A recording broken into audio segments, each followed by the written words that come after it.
फिलिपियों की पुस्तक उसका 3 अध्याय का 12 पद से आगे हम लोग इसको देखेंगे। यहाँ पर इस प्रकार से लिखा है, यह मतलब नहीं कि मैं पा चुका हूँ या सिद्ध हो चुका हूँ, पर उस पदार्थ को पकड़ने के लिए दौड़ा चला जाता हूँ जिसके लिए मसीह यीशु ने मुझे पकड़ा था। ठीक है। सो वो कहता है कि मैं दौड़ा चला जाता हूँ उस बात के लिए, जिस बात के लिए यीशु मसीह ने मुझे पकड़ा था। फिर कहता है कि हे भाइयों, मेरी भावना यह नहीं कि मैं पकड़ चुका हूँ, परंतु केवल यह कि एक काम करता हूँ कि जो बातें पीछे रह गई हैं उनको भी भूल कर आगे की बातों की ओर बढ़ता हुआ निशाने की ओर दौड़ा चला जाता हूँ, ताकि वह इनाम पाऊँ जिसके लिए परमेश्वर ने मुझे मसीह यीशु में ऊपर बुलाया है। अतः हम में से जितने सिद्ध हैं यही विचार रखें, और यदि किसी बात में तुम्हारा और ही विचार हो तो परमेश्वर उसे भी तुम पर प्रकट कर देगा। इसलिए जहाँ तक हम पहुँचे हैं उसी के अनुसार चलेंगे। आगे कहते हैं 17 पद में कहते हैं, हे भाइयों, तुम सब मिलकर मेरी सी चाल चलो और उन्हें पहचानो जो इस रीति पर चलते हैं जिसका उदाहरण तुम हम में पाते हो। तो यहाँ पर कह रहा है पौलुस कि मेरी सी चाल चलो, जैसा तुमने मुझे देखा है, मेरे जीवन को जैसा देखा है, बिल्कुल वैसे ही तुमको चलना है। और उनको भी पहचान के रखो या उनको भी परखो कि जो लोग यीशु मसीह की बातें करते हैं, यीशु मसीह का विचार प्रकट करते हैं, तो क्या वो भी, उनके जीवन में भी वही बातें हैं जो हमारे भीतर हैं। फिर आगे हम देखते हैं, क्योंकि अनेक लोग ऐसी चाल चलते हैं जिनकी चर्चा मैंने तुमसे बार बार की है और अब भी रो रो कर करता हूँ कि वे अपनी चाल चलन से मसीह के क्रूस के बैरी हैं। तो प्रियो, ये हमारा चाल चलन, यानी कि जो लोग यीशु मसीह के कहलाते हैं, सो हमारे चाल चलन पर बहुत ज़्यादा जोर दिया जाता है। ठीक है, हम लोग को कैसे जीवन जीना है उस पर बहुत बल दिया जाता है। ठीक है, अगर आप देखें, अगर आप सुने परमेश्वर के वचन को, तो पाएंगे हमें बहुत रोका टोका जाता है। ठीक है, हमारे हमारे भाषा पर, हमारे उठने बैठने पर, है ना, हमारे जीवन शैली पर हमको बहुत बोला जाता है कि आपको कैसा जीवन जीना है। ठीक है, तो वो क्यों कहा जाता है? ठीक है, वो इसलिए कहा जाता है क्योंकि हम लोग को एक और एक नई ज़िंदगी में जाना है। ठीक है, हम लोग को एक अनंत जीवन में प्रवेश करना है, हम लोग को मरना नहीं है, हम लोग को नष्ट नहीं होना है, हमें नर्क में नहीं जाना है, हमको परमेश्वर के साथ रहना है। तो यहाँ पर जो हमसे बात कही जा रही है कि कहता है कि हे भाइयों, तुम सब मिलकर मेरी सी चाल चलो और उन्हें पहचानो जो इस रीति पर चलते हैं जिनका उदाहरण तुम हम में पाते हो। फिर कहता है, क्योंकि अनेक लोग ऐसी चाल चलते हैं जिनकी चर्चा मैंने तुमसे बार बार की है और अब भी रो रो कर करता हूँ कि वे अपनी चाल चलन से मसीह के क्रूस के बैरी हैं। सो यहाँ पर वो कह रहा है कि मैं रो रो करता हूँ, यानी कि इसको बहुत पीड़ा है ना, बहुत सी दुख है ऐसा कि लोग वो हैं जो यीशु मसीह के नाम से कहलाते हैं, यीशु मसीह पर विश्वास करने का दावा करते हैं, है ना, यीशु मसीह को मानते हैं, उस पर विश्वास करते हैं, लेकिन जो उनका जीवन है, उनका जो चाल चलन है, वो मसीह के जैसा नहीं है। तो वहाँ पर कह रहा है कि वे अपनी चाल चलन से मसीह के क्रूस के बैरी हैं, है ना। तो मसीह के क्रूस के बैरी, जो बैरी होने का मतलब है वो आप समझते हैं, the enemies of the cross of Christ. ठीक है, सो एनिमी ऑफ क्रॉस का मतलब क्या होता है, आपको क्या लगता है? क्रूस के दुश्मन क्यों उनको कहा जाता है? क्रू उन लोगों को क्रूस का दुश्मन क्यों कहते हैं जिनका चाल चलन जो है वो मसीह के जैसा नहीं है? अगर आप 18 पद पढ़ें तो यहाँ पर पौलुस कह रहे हैं कि क्योंकि अनेक लोग ऐसी चाल चलते हैं जिनकी चर्चा मैंने तुमसे बार बार की है और अब भी रो रो कर करता हूँ। तो मतलब उसको बहुत पीड़ा है ना, अगर वो रो रो के बात कह रहे हैं, वीपिंग बोलता है, for many walk of whom I have told you often and now tell you even weeping that they are the enemies of the cross of Christ। ठीक है, तो उनको क्रॉस का एनिमी, यानी कि क्रूस का एनिमी क्यों कहा जा रहा है, या क्रूस का उनको बैरी क्यों कहा जा रहा है? कोई जल्दी से बताएगा? जो लोग यीशु मसीह पर विश्वास करते हैं और यीशु मसीह की चाल नहीं चलते, वो क्रूस के बैरी कैसे हो सकते हैं? क्रूस के बैरी होने का मतलब यहाँ पर क्या है? ठीक है, मैं अब आपको बताता हूँ क्रूस के बैरी इसको कैसे कहेंगे। यानी हाँ हाँ, बताइए बताइए। ओके, क्रूस के बैरी ऐसा कह सकते हैं जिन्होंने यीशु मसीह को जान लिया और उसके बाद उसे अपने अंदर काम ना करने दे करके, मतलब उसकी आत्मा, पवित्र आत्मा, हम जानते हैं उससे, लेकिन अपने अंदर कार्य नहीं करने देते और अपने जीवन को फिर से कंटिन्यू कर लेते हैं जो हमें पसंद था, जिसमें हम पढ़े थे, मतलब उसे नकारना, जिन्होंने उसे झुटलाया है। उसके बारे में लिखा भी एक जगह पे, जो लोग ऐसा करते हैं वो अपना फल पा चुके या फिर उसको दंड के आज्ञा के योग्य हैं वो। शुक्रिया।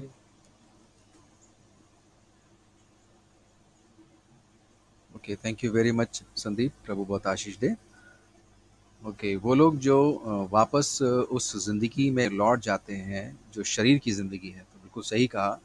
और संदीप की जो बात है उसको थोड़ा-सा मैं और इसको एक्सप्लेन कर देता हूँ जो वो बता रहे हैं। कहने का अर्थ ये है कि जब हम क्रूस का बैरी शब्द यूज़ कर रहे हैं, जब पौलुस जो है उसको उनको क्रूस का बैरी मान रहे हैं, तो क्रूस का बैरी का मतलब ये हो गया कि वो क्रूस का विरोध करते हैं, ठीक है? या वो जो क्रूस है या क्रूस की कथा है, उसके अगेंस्ट में है, उसके एनिमी बोला गया है ना। एनिमी का मतलब होता है किसी चीज़ के आप अगेंस्ट में होना। तो जब आप कहते हैं कि यीशु मसीह पर विश्वास करते हैं, तो जो लोग भी यीशु मसीह पर विश्वास करने का दावा करते हैं, वो अपने पुराने स्वभाव के लिए क्रूस पर नष्ट हो चुके हैं, अगर वो दावा ऐसा करते हैं। लेकिन दावा करने के बावजूद भी अगर हम में शारीरिक भाव के लक्षण पाए जाते हैं, जैसा कि हम लोग शारीरिक भाव के लक्षण पाते हैं, क्या है, झगड़ा है ना, विरोध है ना, विधर्म, मतवालापन, लीला क्रीड़ा, अगर ये तमाम चीज़ें जो शरीर के भाव की हैं वो पाई जाती हैं, तो कहीं ना कहीं जो हमारा दावा है वो गलत हो जाता है। अब क्योंकि जब हम और आप ये दावा करते हैं कि हम यीशु मसीह को मानते हैं, तो जाहिर सी बात है कि अब हम वो नहीं हैं जो समाज है, जो संसार है, जो दुनिया है। अब हम वो नहीं हैं। अब हम परमेश्वर के गुणों को प्रकट कर रहे हैं। क्यों प्रकट कर रहे हैं? क्योंकि अब हम यीशु के द्वारा परमेश्वर से उत्पन्न हुए हैं, है ना? बाइबल कहती है कि जितनों ने उस पर, यीशु मसीह पर विश्वास किया, उसने उन्हें परमेश्वर की संतान होने का अधिकार दिया। जरा ध्यान से सुनिएगा, मैं आप सभी से रिक्वेस्ट करता हूँ, कृपया करके ध्यान से सुनिए। बाइबल कहती है कि दास सदा घर नहीं रहता, पुत्र सदा घर रहता है। तो जो भी व्यक्ति यीशु मसीह पर, वो क्रूसित यीशु मसीह पर, मैं क्रूस के ये, वैसे तो यीशु मसीह पर विश्वास करने वाले बहुत हैं, और वो कौन से यीशु मसीह पर विश्वास करते हैं हमें पता नहीं है। लेकिन जो सच्चा विश्वास है वो क्रूस पर चढ़े हुए यीशु मसीह का विश्वास है, क्रूस पर, है ना? मैं आपको याद दिलाता हूँ, मैं उस घटना को याद दिलाता हूँ जहाँ पर दुष्ट आत्माएं कहती हैं उन लोगों से जो यीशु मसीह का नाम लेकर उनको बोल रहे थे कि तुम ये शरीर को छोड़ दो। एक व्यक्ति के अंदर दुष्ट आत्माएं थी। तो कुछ लोगों को ये पता लगा कि यीशु के नाम में बहुत सामर्थ है, और हम उस यीशु मसीह का नाम लेते हैं जो पौलुस जो है जिसका प्रचार कर रहा है। ठीक है, सुनिएगा ध्यान से। तो कुछ लोग जो है दुष्टात्माएं निकालते थे और जाकर दुष्टात्मा के, जिसके अंदर दुष्टात्मा थी, उस व्यक्ति के सामने खड़े हो जाते हैं और कहते हैं कि हम तुम्हें यीशु मसीह के नाम से कहते हैं, तुम इसमें से निकल जाओ। तो जिसके अंदर दुष्टात्मा थी वो व्यक्ति कहता है, यानी कि दुष्टात्माएं बोलती हैं कि हम पौलुस को भी जानते हैं और यीशु मसीह को भी पहचानते हैं, ठीक है, लेकिन तुम कौन? और वो क्या करती हैं कि जिसके अंदर दुष्ट आत्माएँ होती हैं, वो झपट करके उनको इतनी बुरी तरह से, उनको उनके कपड़े फाड़ करके, वो उनको उनको वो घर छोड़ करके, बिना कपड़ों के वो घर छोड़ करके भागना पड़ता है। सो यहाँ पर जो लोग यीशु मसीह पर विश्वास करने का दावा करते हैं, वो ये इस बात का बहुत ध्यान रखना है कि वो यीशु मसीह, जो सच्चा यीशु मसीह है, जो वाक़ई में, क्योंकि यीशु मसीह, यीशु मसीह, यीशु मसीह, यीशु मसीह तो सब कहते हैं। Jesus, hallelujah, praise the Lord तो सब कहते हैं। लेकिन जो सच्चे यीशु मसीह पर विश्वास, यानी कि वो यीशु मसीह जो वाक़ई में इस पृथ्वी पर आया और मानव जाति के पापों के लिए जिसने क्रूस पर जान दी, अगर कोई व्यक्ति उस यीशु पर विश्वास करता है, परमेश्वर के पुत्र पर विश्वास करता है, तो वो भी उस क्रूस पर अपनी पाप की और शरीर की अभिलाषाओं के साथ खत्म हो चुका है। ठीक है? इसीलिए बाइबल कहती है कि अब जो मसीह यीशु में है वो नई सृष्टि है। बाइबल कहती है कि तुम्हारा निकम्मा चाल चलन जो बाप दादाओं से चलाता है उससे तुम्हारा छुटकारा नाशमान सोने चांदी या बहुमूल्य वस्तुओं से नहीं हुआ, वरन यीशु मसीह के पवित्र लहू से हुआ। यीशु मसीह का लहू हमारे विवेक से पापों के दोष को दूर कर देता है। ये सारी बातें बाइबल कहती है। और अगर कोई व्यक्ति इन बातों के विपरीत पाया जाता है, अगर किसी की जिंदगी यीशु मसीह के स्वभाव से विपरीत पाई जाती है, संसार की जैसी पाई जाती है, संसार की तरह से लोगों का जीना उठना बैठना चलना फिरना है, संसार से सीखते हैं, संसार के लिए उनकी लालसा और अभिलाषा है, संसार के जीवन को प्राप्त करने, संसार के वैभव को प्राप्त करने की लालसा अभिलाषा है, तो अभी भी वो उस क्रूस पर विश्वास नहीं करते, उस क्रूसित यीशु मसीह पर विश्वास नहीं करते जिसने उन्हें पाप से छुड़ा लेना है। ठीक है, तो अगर हम संसार से मुक्त होना चाहते हैं तो ये अच्छी बात है प्रियो। ठीक है, मैं बात ध्यान से सुनिएगा। परमेश्वर का वचन हमसे कहता है कि तुम संसार से और संसार की बातों से मुक्त हो जाओ, इनसे कोई मतलब ना रखो। इसका फायदा मिलता है प्रियो। जब हम संसार और संसार की बातों से मुक्त हो जाते हैं तो हम परमेश्वर के असीम शांति में, उसकी पवित्रता में प्रवेश कर जाते हैं। ठीक है, उसकी आज्ञाकारिता में प्रवेश कर जाते हैं, क्योंकि संसार, उसका चाल चलन और उसकी बातें परमेश्वर की आज्ञा के विरोध में है। और संसार और उसका चाल चलन और उसकी शिक्षा जो है वो हमें मौत की तरफ ले जाती है, अपवित्रता की तरफ लेके जाती है, परमेश्वर के विरोध में लेकर जाती है। और ये सारी बातें जो है हमारे जिंदगी को नेस्तो नाबूद करते हैं, बर्बाद करते हैं। ठीक है, ध्यान रखिएगा क्यों हम लोग इस बात पर जोर देते हैं प्रियो कि हमें क्रूस पे चढ़ाए हुए यीशु मसीह पर विश्वास करना है, या हमारी अभिलाषाओं के साथ, जो शरीर की अभिलाषा है उनके साथ हमें क्रूस पे जाना। अब जरा एक बार सोचिए, जिस व्यक्ति के भीतर संसार को प्राप्त करने की कोई लालसा, इच्छा, अभिलाषा ना हो, ठीक है, कितना अद्भुत है वो, कितना उसके अंदर कंटेंटमेंट है। लेकिन कब? जब ऐसा नहीं कि वो इन सब चीजों को छोड़ दे और फिर भी भूखा रहे, नहीं। यीशु मसीह पर विश्वास करने के बाद तृप्ति मिल जाती है मित्रों। हम इतने सेटिस्फाइड हो जाते हैं, हम इतने संतुष्ट हो जाते हैं, हम इतना भर जाते हैं आनंद से, सुख से, जीवन से, शांति से, है ना, इतने भर जाते हैं कि हमें फिर संसार की तरफ देखने की, इसको प्राप्त कर लेने की, इसकी चीज़ों को ग्रैब कर लेने की कोई इच्छा नहीं होती, कोई इच्छा नहीं होती। और हम परमेश्वर की उपस्थिति से भरे पूरे पाए जाते हैं। सेटिस्फेक्शन जो है हमारा हो जाता है हमको। ठीक है, तो सेटिस्फेक्शन ही तो चाहिए। अब सेटिस्फेक्शन के लिए मनुष्य क्या करता है? संसार का सहारा लेता है, गैजेट्स का सहारा लेता है, चीज़ों की तरफ भागता है, उनको प्राप्त करना चाहता है। तो यहाँ पर जो वचन हमसे कह रहा है कि अगर ऐसा कोई है जो यीशु मसीह पर विश्वास करने का दावा करता है और अगर वो संसारिक अभिलाषाओं में जी रहा है, शरीर की लालसाओं में जी रहा है, तो वो क्रूस का बैरी है, एनिमी है। ठीक है, और आप जाहिर सी बात है कि आप प्रभु यीशु मसीह के क्रूस के बैरी तो बनेंगे नहीं, मैं भी नहीं बनना चाहता। ठीक है, तो हम लोग प्रार्थना कर लेते हैं। इसी वक्त ये प्रार्थना हम लोग कर सकते हैं कि हे पिता परमेश्वर, मैं आपके क्रूस का बैरी बनना नहीं चाहता। ठीक है, आप लोग ये प्रार्थना अभी करना है, अपने मन में कहना है, हे पिता परमेश्वर, मैं आपके क्रूस का बैरी बनना नहीं चाहता। मैं चाहता हूँ कि आप मेरे चाल चलन को, मेरे जीवन को यीशु मसीह जैसा कर दीजिए। ये प्रार्थना मैं मांगता हूँ यीशु मसीह के नाम से, आमीन। ठीक है, तो जितने लोगों ने ये प्रार्थना की है, सीरियसली की है, और परमेश्वर का अनुग्रह आपके साथ है, तो आप लोग बदल जाएंगे। ठीक है, आप लोग बदल जाएंगे और आप लोग का जो जीवन है वो यीशु मसीह जैसे बनने में फ़ायदा मिलेगा। ठीक है, आप तमाम प्रकार की सांसारिक बातों से, अभिलाषाओं से और तमाम प्रकार के संसार के प्रलोभन से बच करके एक ऐसी ज़िंदगी को प्राप्त कर लेंगे जो बहुत ही संतुष्ट करने वाली है, बहुत आनंद देने वाली है, बहुत सुख प्रदान करने वाली है। और सभी चाहते हैं कि हमारी ज़िंदगी सुख पूर्ण हो, आनंदपूर्ण हो, शांतिपूर्ण हो, लड़ाई झगड़ा, वैर भाव, है ना, ये तमाम प्रकार की ऐसी बातें ना हो। ठीक है, कोई भी जन यहाँ पर ऐसा है जो दुष्ट आत्मा के कंट्रोल में चलना चाहता है? कोई जन चाहता है कि वो लड़ाई झगड़ों में अपना जीवन व्यतीत करे? कोई है ऐसा? कोई नहीं होगा। कोई नहीं चाहेगा कि हम पाप का जीवन जिए, हम अपवित्रता का जीवन जिए, हम गंदे विचारों का जीवन जिए, है ना, हम झूठ बोलने का, बुराई करने का जीवन जिए। कोई नहीं चाहता है। ठीक है? तो अगर आप नहीं चाहते हैं तो आपकी सहायता यीशु मसीह कर सकते हैं, ठीक है? यीशु मसीह आपके जीवन को लेकर के आपको तमाम प्रकार की बुराइयों से दूर करके आपकी ज़िंदगी को सुकूनियत और आनंद से भर देंगे। ये यीशु मसीह का वादा है। तो 18 पद के अनुसार मैं इसको फिर से बोल देता हूँ कि अभी तक जो विचार आ रहे थे वो ये आ रहे थे कि अनेक लोग ऐसी चाल चलते हैं। 18 पद फिलिपियों 3:18, अनेक लोग ऐसी चाल चलते हैं जिनकी चर्चा मैंने तुमसे बार बार की है और अब भी रो रो कर करता हूँ। मैंने तुमसे बार बार की है और अब भी रो रो कर करता हूँ। ये रो रो कर रहा है, पौलुस रो रहा है। पौलुस को बहुत दुख हो रहा है, पीड़ा हो रही है, तकलीफ हो रही है उन लोगों के बारे में जो लोग यीशु मसीह के क्रूस के बैरी हैं, जो लोग जो है यीशु मसीह का नाम लेकर के, यीशु मसीह के नाम के कहला करके, मसीह कहला करके यीशु मसीह जैसा जीवन नहीं जीते हैं। 19वां पद देख लीजिए क्या कहता है।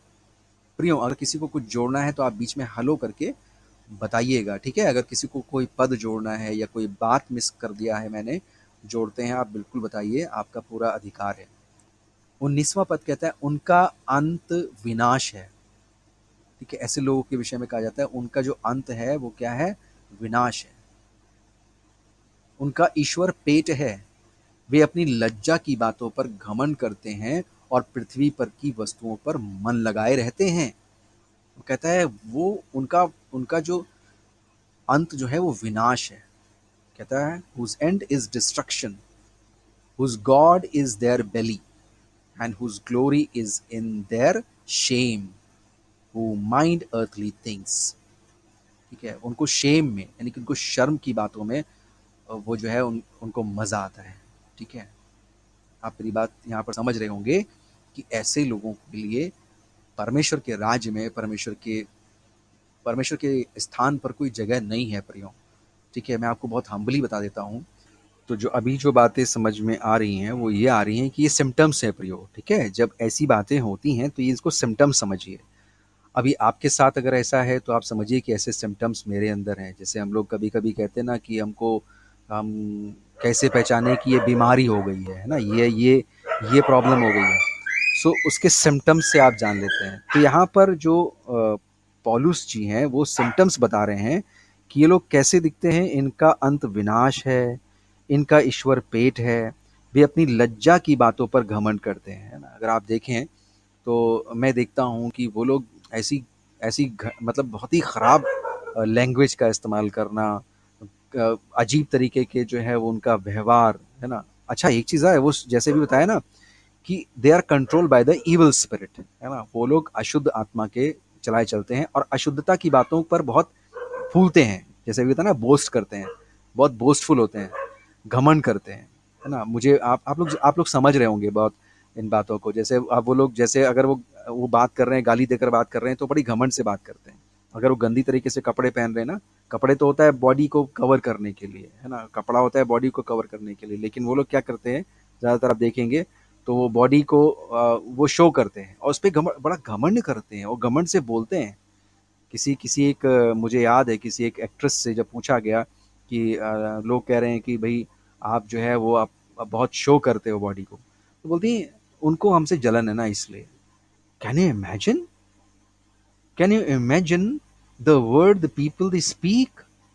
और हमारे जो बच्चे हैं, हमारा जो परिवार के लोग हैं उनको फॉलो करते हैं, बड़े चाव से देखते हैं, उनको अपना ईश्वर मानते हैं, उनको देखकर बड़े आनंदित होते हैं, उनके तरह से वो ड्रेसअप होने का प्रयास करते हैं। कहाँ जाएंगे ये, कहाँ जाएंगे प्रियो। अगर आपको वाकई में आंखें खुल गई हैं तो आप अपने आप को धन्य कहो, क्योंकि बहुत से लोगों की आंखें नहीं खुलती हैं प्रियो। कब्र तक जाते जाते लोगों की आंखें नहीं खुलती हैं, मर जाते हैं, नष्ट हो जाते हैं, आंखें नहीं खुलती हैं। अब जितने भी लोग यहाँ पर आए हो, अगर जरा सा भी इन बातों के प्रति आपको वाकई में कुछ हो रहा है, कुछ परिवर्तन सा हो रहा है, पवित्रता की तरफ आपके विचार जा रहे हैं, है ना, आपको लग रहा है कि नहीं, I have to I have to represent the real life. इसलिए परमेश्वर का वचन हमसे कहता है कि you are the light of the world. आज जो समाज की जो स्थिति है, उसकी जो दुर्दशा धीरे धीरे बढ़ रही है, आप आगे देखिएगा कंडीशन और ख़राब हो जाएंगी, और ख़राब हो जाएंगी, ख़राब होती चली जाएंगी और हो भी रही हैं। इसलिए देखो, रिश्तों में कोई लॉयल्टी है, रिश्तों में कोई पवित्रता है? रिश्तों में कोई क्या बोलते हैं कि कोई विश्वास है? हर तरफ डिस्ट्रक्शन है, डिप्रेशन है, लोगों के परिवार टूट रहे हैं, रिश्ते टूट रहे हैं, एक्स्ट्रा मैरिटल अफेयर चलते हैं, लोग इसको बड़ा एक्सेप्ट करते हैं। पति पत्नी है लेकिन पत्नी का भी कोई है और पति का भी कोई है, and they are accepting each other. Then what will happen with the children? उनके जो बच्चे होंगे उनके क्या हाल होंगे? भले ही हम लोग को कोई ये कहे कि हम लोग पुराने ख्याल के हैं, ये सब नई टेक्नोलॉजी के लोग हैं, नए लोगों का विचार है, तो ठीक है, तो आप लोग को क्या वो प्रकट करेंगे? वो ऐसा प्रकट करेंगे कि आप लोग जो है वो बिल्कुल बिल्कुल बेकार लोग हैं, ठीक है? आप लोग जो है वो बहुत पिछड़े लोग हैं, आप लोग जो है वो बहुत अज्ञानी लोग हैं, ठीक है? आप लोग को कोई, जैसे आप लोग अगर उनसे कहेंगे, अगर उनको समझाएंगे कि नहीं हमें नहीं लगता प्रिमिटिव है। माइंडसेट, देयर हाँ, से प्रिमिटिव माइंडसेट। हाँ, अगर आप कहेंगे कि नहीं तो कहेंगे अरे you are so so old fashion people. वो आप पर हंसेंगे, आपका मजाक बनाएंगे, आपको आपको ऐसे दिखाएंगे कि आप लोग कुछ बिल्कुल बेकार, आप लोग को कोई कोई वो नहीं है। आप देखिए ऐसा हो रहा है समाज में, संसार में, और फिर ऐसे हालात में आप भी बराबरी करने के नैरो लिए, माइंड पीपल। जी बिल्कुल, आप उनकी बराबरी करने के लिए आप उनका ग्रुप ज्वाइन करेंगे। क्यों? क्योंकि आपको अकेला रहना पड़ेगा। पर ये मैं बता दूं आपको, जब आप इस तरीके के विचार रखते हैं, आप पवित्रता के विचार रखते हैं, आप परमेश्वर के विचार रखते हैं, आप परमेश्वर की संगति में रहते हैं, तो आपको अकेला रहना पड़ेगा आपको। और जो व्यक्ति अकेला रहकर उस परमानंद को महसूस करता है, समझ जाइए पार हो गए आप। आपको कोई आपको भीख मांगने की ज़रूरत नहीं है कि आपको कोई ग्रुप में अपने ले ले। आपको भीख मांगने की ज़रूरत नहीं है कि आपको समाज बहुत आपको अपने घर में घुसा ले। कोई ज़रूरत नहीं है प्रियो। आपको इसकी ज़रूरत महसूस होगी ही नहीं, क्योंकि आप जब सत्य के साथ खड़े होते हैं, आप रोशनी के साथ खड़े होते हैं, तो आप अपने आप में अकेले जो है एक बहुत बड़ी पावर है, बहुत बड़ी ताकत है। आपको भीड़ की ज़रूरत नहीं है। सच को भीड़ की ज़रूरत, बहाव की ज़रूरत नहीं होती है प्रियो, कभी नहीं होती है। आपको ज़रूरत ही नहीं पड़ेगी कि आपको वो अपने ग्रुप में एक्सेप्ट करें, not at all. I am standing with truth, I am standing with my God, I am standing in light. इसलिए यीशु मसीह कहते हैं कि जो कोई मेरे पीछे चलेगा वो अंधकार में नहीं चलेगा। ठीक है, तो आपको ऐसा, मतलब परमेश्वर प्रभु यीशु मसीह ऐसा कर देंगे कि वाकई में उनको देखकर आपको लज्जा होनी, मतलब वो लज्जित होना चाहिए आपको देख करके। उनको लज्जा आनी चाहिए उनकी अपनी बातों पर, उनके अपने ऐसे विचारों पर, ऐसी जिनका जिनका कोई आगे भविष्य नहीं है प्रियो। आप देखिए, आप देखिए समाज में जिस तरीके का आप चलन देख रहे हैं, आप लोग सब लोग देखते होंगे, जो बॉयफ्रेंड गर्लफ्रेंड का जो आजकल ये सिस्टम चल रहा है, आप हालात देख रहे हैं क्या हो रहे हैं। शादी से पहले लड़का लड़की ऑलरेडी एक दूसरे को कमिट कर चुके हैं, और फिर शादी होती नहीं है, फिर किसी और से शादी होती है। अब बताइए ये क्या कर रहे हैं? ये समाज कहाँ जा रहा है? ये समाज किस किस रास्ते को पकड़ चुका है ना? तो कोई रिश्ता कहाँ टिकने वाला है? कोई रिश्ता कहाँ टिकने वाला है जब रिश्तों में कोई ट्रूथ है ही नहीं? तो ऐसी स्थिति से बचने के लिए, ऐसी दशा से बचने के लिए आपको परमेश्वर की पावर, परमेश्वर की सामर्थ की आवश्यकता है। किसी को कुछ बोलना है? माइक ऑन है, बता दीजिए। शुक्रिया सर। सर, जो एक आपने बात बोली ना कि कुछ लोग जो डाइजेस्ट नहीं करते हैं परमेश्वर की बातें, और हम लोगों के साथ उठना बैठना और हम लोगों का चाल चलन, और जैसे कहा जाए नई जनरेशन के साथ जब बैठते हैं तो वो हमें ओल्ड थिंकर और ओल्ड स्टाइल पीपल बोलते हैं, आउटडेटेड। बट और जब हम किसी पुराने लोगों के साथ बैठते हैं तो उनको लगता है कि हम बहुत नई जनरेशन के हैं और बहुत टेक्नोलॉजी और हर चीज़ में भागते रहते हैं, तो we are not going to match with them. तो जो बराबरी का स्तर है, मैंने ये देखा कि पहले तो ये चीज़ बहुत फेस की है, लेकिन पिछले काफ़ी समय से, जब से मैं परमेश्वर को जानता हूँ और उसकी बातों के साथ और उसके साथ आगे बढ़ता गया हूँ, इंडिविजुअल मेरा अपना एक्स मतलब ऐसा एक्सपीरियंस रहा है सर कि मुझे अपने दादाजी के साथ बैठ के बातें शेयर करने में अच्छा लगता है। जो एक्सपीरियंस पीपल हैं, जो किसी भी ऑफिस में हैं या किसी भी क्षेत्र में हैं, उनके साथ बैठ के बात करना, उनका एक्सपीरियंस शेयर करना, सर ऐसा लगता है कि बहुत कुछ मिला जा रहा है एक साथ, बहुत कुछ सीखने को मिलता है। और जब नई जनरेशन के साथ बैठता हूँ, जैसे अपने ऑफिस में या फिर अपने ही फ्रेंड सर्किल में, तो वो लोग बोलते हैं यार तुम्हारे साथ जब बैठते हैं ना, तो मन नहीं करता है फालतू की बातें करने का। या फिर कुछ लोगों के साथ ऐसा लगता है, उनके साथ बैठ करके उनको लगता है कि वो अपनी नेगेटिव थिंग्स और अपनी लड़ाई झगड़े और हर चीज छोड़ के बोलते हैं साथ में बैठो थोड़ा सुकून की बात करेंगे। तो वो एक संगत जो सर हम लोगों को एक दायरे में एक कैसे बोले, एक सर शील्ड के अंदर रखता है ना, हमारे पास आने भी उन्हीं लोगों को देता है जो उस चीज की तलाश में आ रहे होते हैं, सुकून की तलाश में, चाहे वो हमारी एज से ऊपर हो चाहे नीचे हो।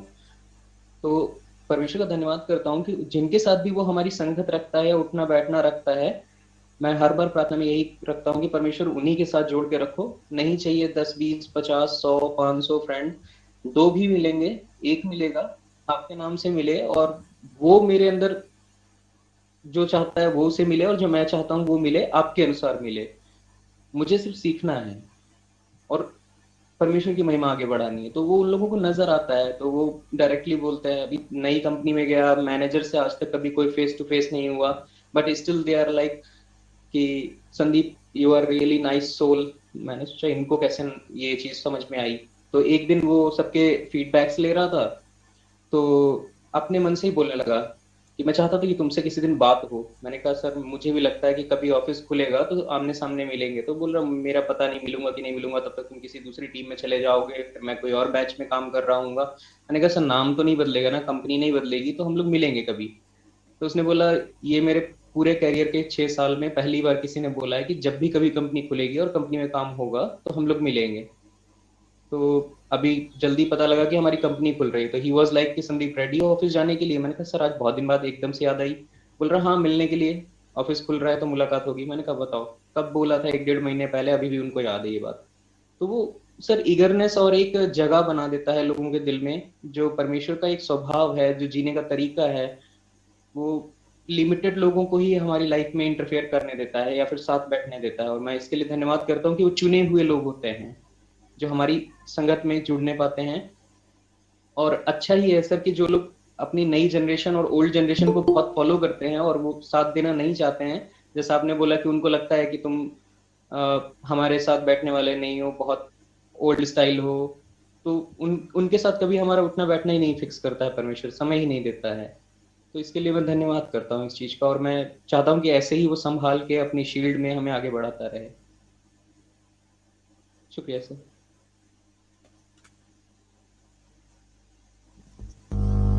Thank you very much Sandeep.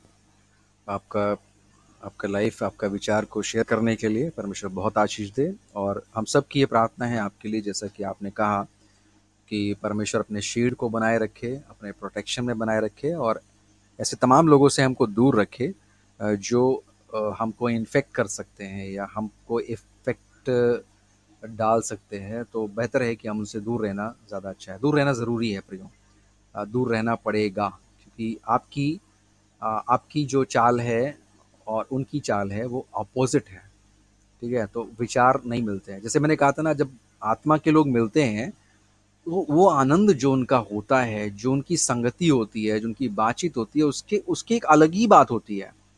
आत्मा के लोग, पवित्र आत्मा के चलाए चलने वाले लोग जब आपस में मिलते हैं, तो उनकी जो फेलोशिप होती है, उनका जो आपसी जो बातचीत होता है, और बातचीत नहीं भी होता है, if simply they are sitting and gather together in somewhere, so that is a wonderful time for them, है ना? क्योंकि वो एक आत्मा के चलाए चलने वाले लोग होते हैं, और उनके लिए बहुत अद्भुत वो समय होता है जब वो आपस में मिलते हैं, ठीक है?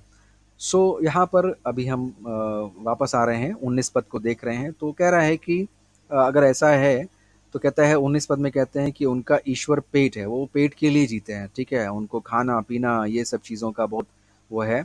यहाँ पर पेट का मतलब वो पेटू वाला पेट है। यहाँ पर अगर आप खाने पीने के शौकीन, तो बुरी बात नहीं है मित्रों। अगर अच्छा खाना चाहते हैं, अच्छा से मतलब अगर आप कुछ खाना पीने का ज़्यादा शौकीन है तो वो नहीं, लेकिन लेकिन एक होता है अलग टाइप का, जैसे एक्सेस, जैसे कहते हैं कि किसी के अंदर एक खाना वाली दुष्टात्मा ही एकदम भर जाए वाला, कि खाने के लिए ही सिर्फ जीना वाला हिसाब किताब है। वे अपनी लज्जा की बातों पर घमंड करते हैं और पृथ्वी की वस्तुओं पर मन लगाए रहते हैं। पृथ्वी की वस्तुओं पर, है ना? मुझे ये मिल जाए, मुझे बहुत पैसे मिल जाएँ, मुझे ये मिल जाए, मेरे पास ये भी हो जाए, मेरे पास वो भी हो जाए, है ना? तो ऐसे लाइफ़ को जो है वो बहुत मानते हैं। अच्छा, भूखे हैं क्योंकि, अच्छा मैंने बताया ना ये सिम्पटम्स हैं प्रियो, ठीक है? ये सिम्पटम्स ऐसे हो सकते हैं। तो अगर हम में से किसी के ये सिम्पटम्स हैं, तो हम लोग प्रार्थना कर सकते हैं कि परमेश्वर, आप मुझे इन बातों से छुड़ा लीजिए। अगर मेरी बातें जो हैं वो, मेरा अंत विनाश है तो मैं विनाश में पड़ना नहीं चाहता। अगर मेरा ईश्वर जो है वो पेट है तो मैं ऐसा करना नहीं चाहता, ठीक है? मैं अपनी लज्जा की बातों पर अगर घमंड करता हूँ या करती हूँ, तो पिता परमेश्वर मुझे इन बातों से स्वतंत्र कीजिए, ठीक है? अगर मैं पृथ्वी की वस्तुओं पर मन लगाए रहते हूँ या रहती हूँ, तो पिता परमेश्वर आप मेरी सुरक्षा कीजिए, आप मुझे इन बातों से मुक्त कीजिए, ठीक है? आपको सहायता मिल सकती है प्रियो, ठीक है? इसमें इसमें इसमें आपको ज़्यादा परेशान होने की ज़रूरत नहीं है, बस इतना करने की ज़रूरत है कि सीरियसली प्रार्थना करने की ज़रूरत है कि परमेश्वर, वाक़ई में ये बातें मेरे जीवन में पाई जाती हैं, ये सिम्पटम्स हैं जो कि मेरी ज़िंदगी के लिए अच्छे नहीं हैं, मुझे मुक्ति चाहिए, ठीक है? रोमियो का देखिए एक पद, जल्दी से कुछ जन पढ़िए। बाइबल होगी आप लोग के पास? मैंने आज बताया था बाइबल ले लीजिए अपने हाथ में। कौन पहले निकालेगा? बाइबल से निकालना, ठीक है? इलेक्ट्रॉनिक बाइबल से नहीं, मोबाइल से नहीं। रोमियो की पुस्तक उसका 16 का 18 कौन पढ़ेगा?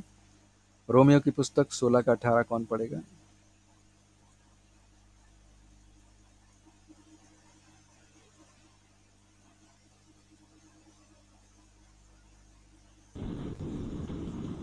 क्योंकि ऐसे लोग हमारे प्रभु मसीह की नहीं परंतु अपने पेट की सेवा करते हैं और चिकनी चुपड़ी बातों से सीधे साधे मन के लोगों को बहका देते हैं।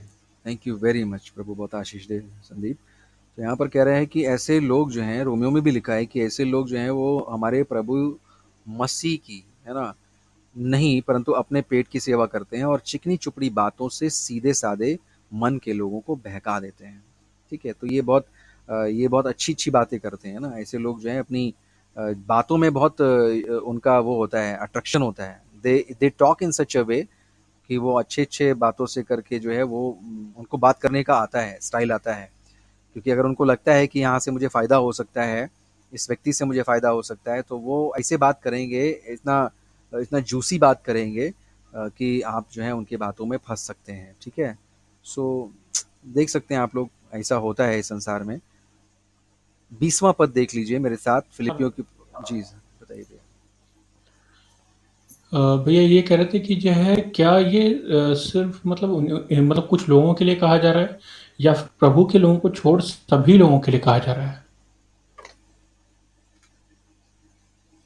एक्चुअली प्रभु के लोग सिर्फ वही लोग होता है जो प्रभु की आत्मा में चलते हैं। जैसे मैंने आज आज जब प्रार्थना थी, हमने एक एग्जाम्पल दिया, वो एग्जाम्पल था पतरस का।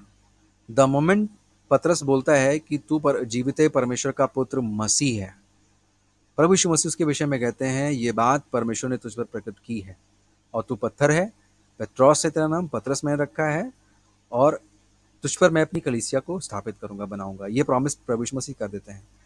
उसी दूसरे मोमेंट पे जब यीशु मसीह कहते हैं कि मेरा समय आ गया है कि मैं क्रूस पर चढ़ाया जाऊंगा और मेरे साथ ऐसा ऐसा होगा, तो पतरस बोलता है, अरे प्रभु, परमेश्वर ना करे कि तेरे साथ ऐसा हो।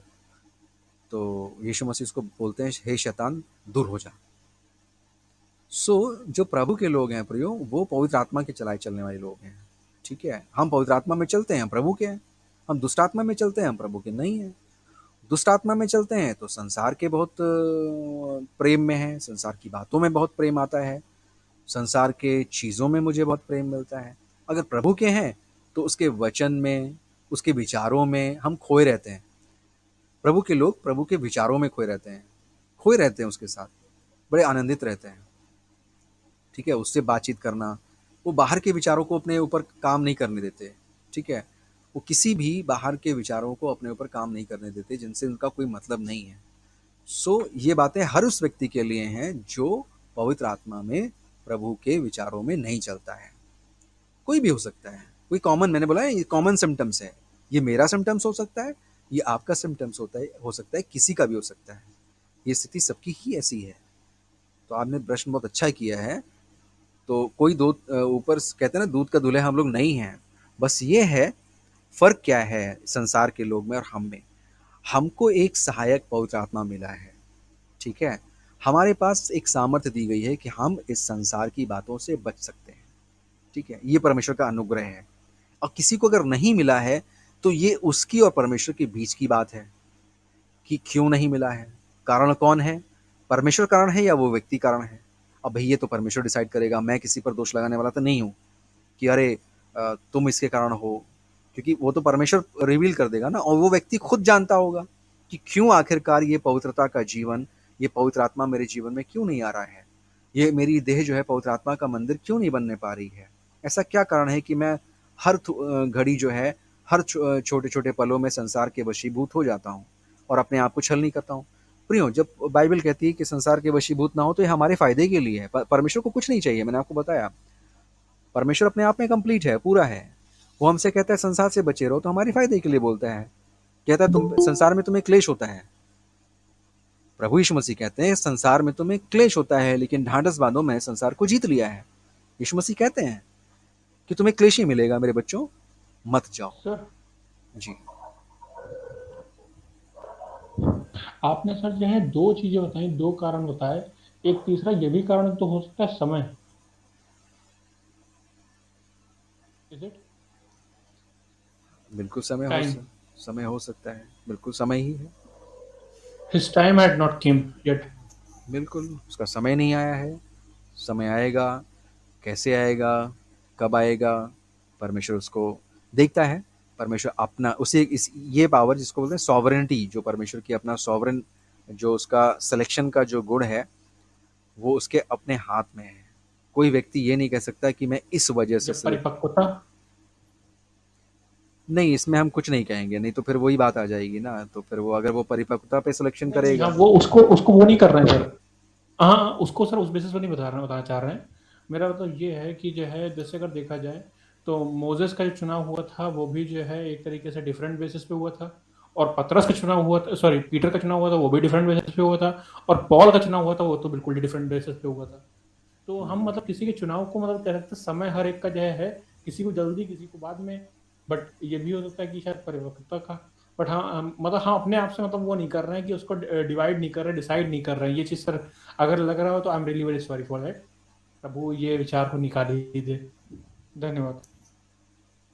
Thank you very much. So we cannot say that how God choose someone. God choose the good one, God choose the bad one. Not at all, भैया। बाइबल में तो ये लिखा हुआ है कि बिलाम को परमेश्वर ने चुना, जबकि वो लालची व्यक्ति था। याकूब को परमेश्वर ने चुना, जबकि वो भी ऐसे अड़ंगा मारने वाला व्यक्ति था। ठीक है। तो परमेश्वर का चुनाव है भैया। परमेश्वर अगर कोई चुन लिया गया है, जैसे कोई अगर कोई कह दे कि मैं चुन लिया गया हूँ, तो घमंड कर ले, वो गया, वो पूरा गया वो।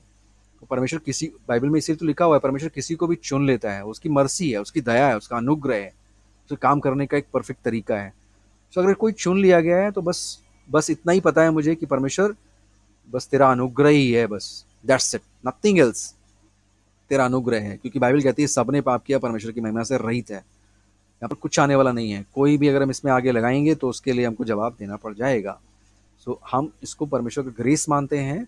और किस पर हुआ है, वो परमेश्वर कैसे करता है, किस हालात में करता है, किस टाइम पीरियड में करता है, ये उसकी सॉवरेनिटी है और उस व्यक्ति का मैटर है। ठीक है, इंडिविजुअल, उस व्यक्ति का परमेश्वर के साथ ये मैटर है।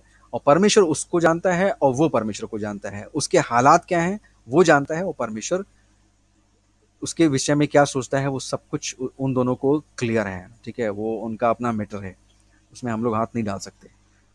20वां पद कहता है हमारा, it's our pleasure sorry Shubham, that we got to it's our pleasure that we got to chosen. yes, we can say that's it's a mercy of God, it's kindness of God। हम उसके परमेश्वर की दया, उसके अनुग्रह के लिए हम उसके और नज़दीक जाते हैं कि परमेश्वर तूने मुझ जैसे पापी और निकम्मे व्यक्ति को चुना है ना। मैं अपने विषय में तो बहुत ही परमेश्वर का धन्यवाद करता हूँ कि मैं तो बहुत ही, जिसे कहते हैं, क्या कहूँ, मैं बार बार कह चुका हूँ आप लोग को कि मुझे परमेश्वर ने कैसे चुना है। मैं परमेश्वर का धन्यवाद करता हूँ। 20वां पद देखिए, हमारा स्वदेश स्वर्ग में है। बाइबल कहती है कि हमारा स्वदेश जो है वो स्वर्ग में है। पौलुस कहते हैं, और हम एक उद्धारकर्ता प्रभु यीशु मसीह के वहां से आने की प्रतीक्षा करते हैं। तो कह रहा है कि प्रियो, मैं जो इतनी सारी बातें कह रहा हूँ ना, तुम लोग ये मत सोचो कि हम लोग सिर्फ यहीं पर पैदा हुए हैं, यहीं पे खत्म हो जाएंगे ना। नहीं नहीं, कहता है हमारे जो अपना स्वदेश है, हमारा जो अपना घर है ना, वो कहाँ पर है? स्वर्ग में है। ठीक है, वहां पर है। और अगर इब्रानियों 13:14 में पढ़ेंगे, इब्रानियों 13 अध्याय का 14 में, तो बिल्कुल यही बात लिखी है, क्योंकि यहाँ हमारा कोई स्थिर रहने वाला नगर नहीं, वरन हम एक आने वाले नगर की खोज में हैं। तो जो इब्रानियों का लेखक है वो भी यही कहता है। और प्रियो, आपको एक अंदर की बात बताते हैं, जो हमारे पूर्वज हुए हैं, ठीक है, हमारे, स्पेशली मैं अपने इंडिया की बात करता हूँ, जो वाकई में जीवन के खोजी थे, वो जानते थे कि यहाँ नहीं कुछ है। इसीलिए उन लोगों ने अपना अलगाव का रास्ता चुना। ठीक है, वो समाज को, संसार को छोड़ दिया करते थे। कहते थे ये रखा ही नहीं कुछ, यहाँ पर जितनी चीज़ें बढ़ाओगे, जितना चीज़ों से इन्वॉल्व होगे, जितना इन्वॉल्वमेंट रखोगे, वो तुम्हारे लिए उतनी ही परेशानी, पीड़ा और दुख का सबब है। वो लोग जान गए थे, वो जान गए थे कि ज़िंदगी वाकई में इससे परे है कहीं। वो समझ गए थे कि ज़िंदगी यहाँ है ही नहीं, ये तो मृत्यु लोक है। उन्होंने बता दिया कि दुनिया जो है बुरी जगह है, ये मृत्यु लोक है। और बाइबल भी कहती है कि जब आदम और हवा ने पाप किया तो परमेश्वर ने उनको अदन की वाटिका से निकाल दिया। तो ये फॉलन वर्ल्ड में प्रियो हम रह रहे हैं ना, एक गिरे हुए स्थान पे रहते हैं हम, गिरी हुई जगह पे रहते हैं। और यहाँ पर हम सबको परमेश्वर के अनुग्रह और उसकी दया की ज़रूरत है। तो अभी आप एक प्रार्थना भी कर सकते हैं कि पिता परमेश्वर, मुझे आपके अनुग्रह की आवश्यकता है ना। हम कह सकते हैं, पिता मुझे आपकी दया की आवश्यकता है, क्योंकि उसका अनुग्रह और दया प्रियो बचाएगा। बाकी अगर अच्छे लोग चुने जाते तो मैं तो नहीं था वहाँ पे कहीं भी, मेरा चुनाव तो असंभव था, तो मैं किसी को नहीं कह सकता कि कोई अच्छा चुना जाएगा। ठीक है, 21वां पद कहता है, वह अपनी शक्ति के उस प्रभाव के अनुसार जिसके द्वारा वह सब वस्तुओं को अपने वश में कर सकता है, हमारी दीनहीन देह का रूप बदलकर अपनी महिमा की देह के अनुकूल बना देगा। कितना अद्भुत है, देखिए, एक कितनी बड़ी आशा है। खुश हो जाइए, मैं भी खुश हो जाता हूँ आपके साथ। वो कहता है कि घबराओ नहीं, बिल्कुल घबराने की तुम्हें आवश्यकता नहीं है, डरने की आवश्यकता नहीं, चिंता करने की आवश्यकता नहीं कि मेरा क्या होगा।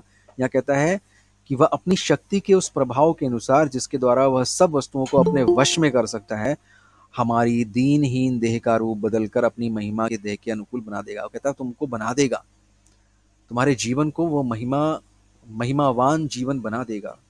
तुम पाप से दबे हो, तुम अभिलाषाओं से दबे हो, तुम उन तमाम प्रकार की गंदी बातों से, उन तमाम प्रकार की गंदी चीज़ों से, विचारों से, संसार की अभिलाषाओं से भरे हो।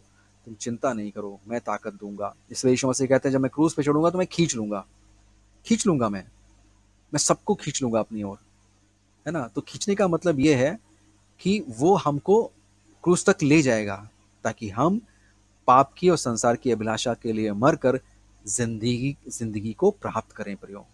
क्योंकि जिसके पास अभी भी संसार की अभिलाषा है, वो जिंदा नहीं है प्रियो, वो रोज मरता है और मरा हुआ ही है ना। इसीलिए लोग बहुत रोते हैं, मेरे पास ये नहीं है, मेरे पास वो नहीं है, काश कि मेरे पास ये होता, काश कि मेरे पास वो होता, काश कि मैं यहाँ रहता होता, काश कि मेरे पास वो होता।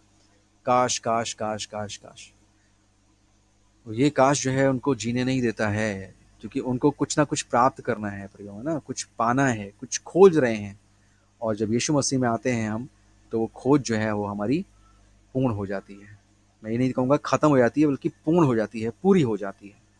तो कहता है, वह अपनी शक्ति के उस प्रभाव के अनुसार जिसके द्वारा वह सब वस्तुओं को अपने वश में कर सकता है, हमारी दीनहीन देह का रूप बदलकर अपनी महिमा की देह के अनुकूल बना देगा। ठीक है, तो मैंने कहा कि आनंदित हो जाइए, क्योंकि यीशु मसीह हमारे जीवन को जो है बदलने के लिए तैयार है। ठीक है, हमारी दीनहीन देह मतलब वो वैसी देह जो पाप के लिए गिर जाती है, जो बिल्कुल कमज़ोर है ना।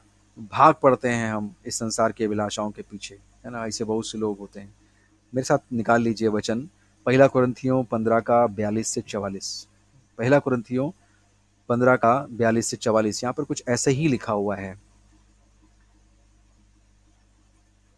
जैसे कहते हैं ना कि हमारा जो घर है वो स्वर्ग में है, हम एक आने वाले नगर की बाट जो रहे हैं। तो यहाँ पर भी कुछ ऐसे लिखा है कि कहता है कि मुर्दों का जी उठना भी ऐसा ही है, शरीर नाशवान दशा में बोया जाता है और अविनाशी रूप में जी उठता है। वह अनादर के साथ बोया जाता है और तेज के साथ जी उठता है। निर्बलता के साथ बोया जाता है और सामर्थ्य के साथ जी उठता है। स्वाभाविक देह बोई जाती है और आत्मिक देह जी उठती है। जबकि स्वाभाविक देह है तो आत्मिक देह भी है। वह कहता है अगर तुमको ये स्वाभाविक देह मिला है, ये शरीर मिला है, तो एक आत्मिक शरीर भी है प्रियो। और जब ये स्वाभाविक देह जो है वो खत्म हो जाएगी तो तुम्हें आत्मिक देह जो है वो मिलेगी। ठीक है, तो ये हमको यहाँ पर बातें बता रहे हैं। अभी हमको 21 पद तक हम लोगों ने कंप्लीट कर लिया है। फिलिपियों की पुस्तक उसका 3 अध्याय को कंप्लीट कर लिया। अगर अभी किसी का कोई प्रश्न है, इतने जब हम बातचीत कर रहे थे, सब लोग बता रहे थे, तो इसमें अगर किसी को कोई प्रश्न आया है या कोई ऐसी बात आ गई आपके समझ में आ गई है कि जो आप शेयर करना चाहते हैं, कुछ पूछना चाहते हैं, तो पूछ लीजिए। अगर कोई बात यहाँ जी हेलो जी बताइए भैया। भैया, जो अभी आपने पढ़ा था उसका 46वां पद पढ़ दीजिए, पहला कुरिन्थियों 15 का। 46 पद कहता है, परंतु पहले आत्मिक न था पर स्वाभाविक था, उसके बाद आत्मिक हुआ। जी भैया। ये भैया मैं अपने लिए ले रहा हूँ। बिल्कुल, इसलिए बाइबल इसमें ये भी कहती है ना, जो शरीर से जन्मा है वो शरीर है, जो आत्मा से जन्मा है वो आत्मा है। और इसलिए यीशु मसीह कहते हैं, क्या तुझे नहीं पता कि सबको दोबारा से जन्म लेने की आवश्यकता है? पर जितने भी लोग आप यहाँ पर आए हैं, आप लोग ध्यान से सुन लीजिए, हमारा आत्मिक जन्म होना ज़रूरी है। और आप लोग अपने आप सोचिए ज़रा, आप लोग का आत्मिक जन्म हुआ है? हम लोग बर्थडे मनाते ना, आप लोग में से बहुत से लोग बर्थडे मनाते बड़े खुशी खुशी, उस दिन बड़ा अच्छा अच्छा खाना बनाते हो। क्या बनाते हो कि उस दिन आप पैदा हुए थे। एक बर्थडे और होता है जब आप आत्मिक रीति से पैदा होते हो। ये वाला बर्थडे मनाते मनाते मर जाओगे। शरीर का बर्थडे एक दिन मनाते मनाते खत्म, केक नहीं आएगा, कैंडल्स नहीं आएंगी। लेकिन जब आत्मा से एक बार जन्म ले लोगे ना, तो फिर वो कभी खत्म नहीं होता है। और आत्मा से जन्म लेने का मतलब है कि परमेश्वर से आपका संबंध को शुरुआत हो जाना। जब आप शरीर से जन्म लिए तो आपका संबंध संसार से शुरू होता है। ठीक है, संसार में पलते हैं, बढ़ते हैं, इससे इंटरेक्ट करते हैं, चलते फिरते हैं, समझते हैं। ये एक संसार का जीवन है, ये आपका जीवन संसार का है। ठीक है, शरीर का है, जहाँ पर अपना चाल चलन आप सीखते हैं। और एक होता है आत्मा में जीवन। ठीक है, वो बर्थडे आप लोग याद करिए, वो बर्थ डेट याद कीजिए, किस दिन आपका जन्म हुआ था। कुछ लोगों को याद होगा, कुछ लोगों को नहीं भी याद होगा, है ना, कि आत्मिक रीति से जन्म प्रारंभ हुआ। हो सकता है बहुत से लोगों को याद ना हो, बिल्कुल याद भी नहीं, मुझे याद नहीं है, व्यक्तिगत मुझे याद नहीं है। बस हाँ, ये मुझे याद है कि मैं ग्रो कर रहा हूँ। मुझे याद है कि मैं कुछ चीज़ें पीछे छोड़ता जा रहा हूँ, बस मुझे इतना पता है। इफ़ समबडी आस्क मी कि आप कब आपका आत्मिक जन्म हुआ, तो मुझे व्यक्तिगत, मैं आपको सही बता दूं कि मुझे ऐसा पता नहीं लगा। लेकिन ये है कि मैं बदलता गया अंश अंश करके, जैसे बाइबल कहती है ना, बदलते जाओ, आत्मिक स्वभाव में बढ़ते जाओ। तो वो मैंने प्रोसेस अपने जीवन में देखा है और देख रहा हूँ। और जब तक मैं शरीर को नहीं छोड़ता, मैं उस प्रोसेस में हूँ। हाँ, लेकिन ये बात तो तय है कि जो जन्म ले चुका है मेरे भीतर, वो पूरा पवित्र है, वो संपूर्णता पवित्र है, और उसी में मुझे बढ़ना है। ठीक है, उसी के स्वरूप में, उसी की समानता में मुझे बढ़ना है, और उसी के द्वारा ही मेरा उद्धार है प्रियो। ठीक है, बस शरीर से ही समस्या है थोड़ी सी। जिस दिन ये मुक्त, उस दिन मैं पूरा पूरा मुक्त। जैसे जैसे पौलुस कहता है कि बस ये माटी की देह जो है बस मुझे रोके हुए है, जिस दिन ये छूटी, बस प्रभु से साक्षात मिलन जो है मेरा हो जाएगा। तो ये जो है स्थिति होनी है, ये स्थिति में हमको पहुंचने की आवश्यकता है। ठीक है, और प्रभु पहुंचा देगा। हमको प्रभु पर जो है वो भरोसा है, जिसने ये अच्छा काम प्रारंभ किया है वो उसको पूरा भी करेगा, समय पे पूरा जो है वो कर देगा।